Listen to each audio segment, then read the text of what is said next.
জীবনটা স্বপ্নের চেয়েও সুন্দর জানেন। আগে ভাবতাম কখন বড় হব আর কখন এই ইচ্ছেগুলো পূরণ হবে, কিন্তু বাস্তব যে বড় কঠিন। আর পরিস্থিতি জীবনকে কোন মহাসমুদ্রের মাঝখানে ভাসাবে তা শুধু ওই যে উপরে একজন বসে আছে তিনি ছাড়া কেউ বলতে পারেন না জানেন। তো আজকে জীবনের সেরা একটি অভিজ্ঞতার সম্মুখীন হলাম, আর সেই অভিজ্ঞতার সম্মুখীন হওয়ার আমার জীবনের সমস্ত কিছুই আপনাদের সাথে শেয়ার করলাম। তো কেমন লাগবে অবশ্যই কিন্তু ভিডিওটি কমেন্ট করে আমাকে জানাবেন। আর আমার নতুন পরিবারে আপনাদের সদস্য হওয়ার জন্য সকলকে জানাই অনেক অনেক ধন্যবাদ। তো আসসালামু আলাইকুম। উত্তর দিনাজপুর জেলার ছোট্ট একটি গ্রাম থেকে আমি পায়েল আমার নতুন একটি ব্লগে আপনাদের সকলকে জানাই অনেক অনেক ভালোবাসা। জানেন, জীবনে একটা ইচ্ছে ছিল। মা দাদিদের মুখে শুনেছি যে ধান চাল আগে নাকি গম পর্যন্ত সমস্ত কিছু আগেকার লোকেরা ঢেকিতে কুটতো। তো এখন তো আমাদের সময়ের পরিবর্তন হয়েছে, আর সময় যে বললাম বড় কঠিন, মানে পরিস্থিতি কোন মহাসমুদ্রে সবাইকে ভাসিয়ে দেয়, তাই না? পরিস্থিতি এখন আগের চেয়ে অনেক উন্নত। তো সেই জন্য এই সমস্ত জিনিস কিন্তু আর দেখাই যায় না। আর গ্রামে আমাদের হঠাৎ করেই এই জিনিসটা আমার চোখে পড়েছিল একদিন জানেন। তাই যেমন কথা তেমন কাজ, মা আর আমি মিলে চলে গেছিলাম চাল গুঁড়ো করতে। মানে দেখুন, একবার ভাবুন এই যে আমাদের গ্রাম কতটা প্রাণবন্ত, তাই না? আর এই সমস্ত জিনিস যদি আমাদের গ্রামে না থাকে তাহলে তো গ্রামটা গ্রামই মনে হয় না।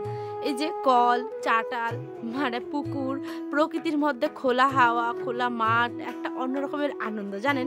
এই যে এটা হচ্ছে কি ঢেকি, এর মধ্যেই নাকি আগেকার এটা তো মানে ছোট একটা, এর থেকেও বড় বড় নাকি হয়েছে।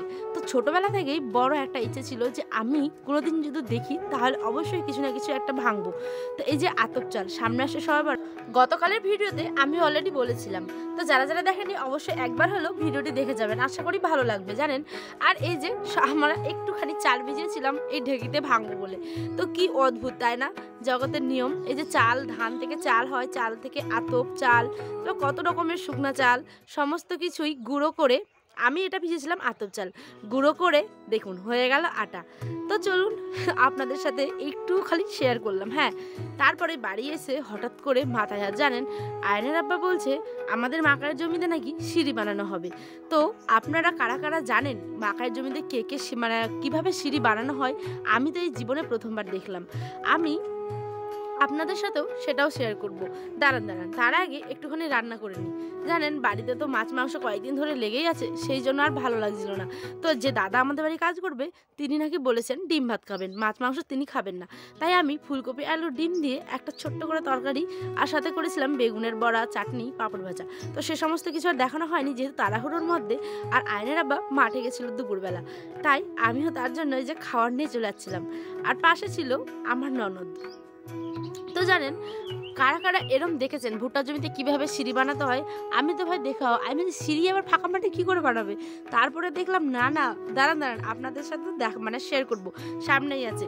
তার আগে যে আপনাদেরকে আমি বলছিলাম যে আপনারা যারা যারা আমার ভিডিওগুলো দেখছেন বা আমার পরিবারের সদস্য হচ্ছেন, তাদের সকলকে জানাই অনেক অনেক মন থেকে ভালোবাসা। আর যারা অলরেডি কি বলবো আমার পরিবারের সদস্য হননি তারা চটপট হয়ে যান, কারণ আপনাদের জন্য সমস্ত ভিডিওগুলো আমার করা, তাই না?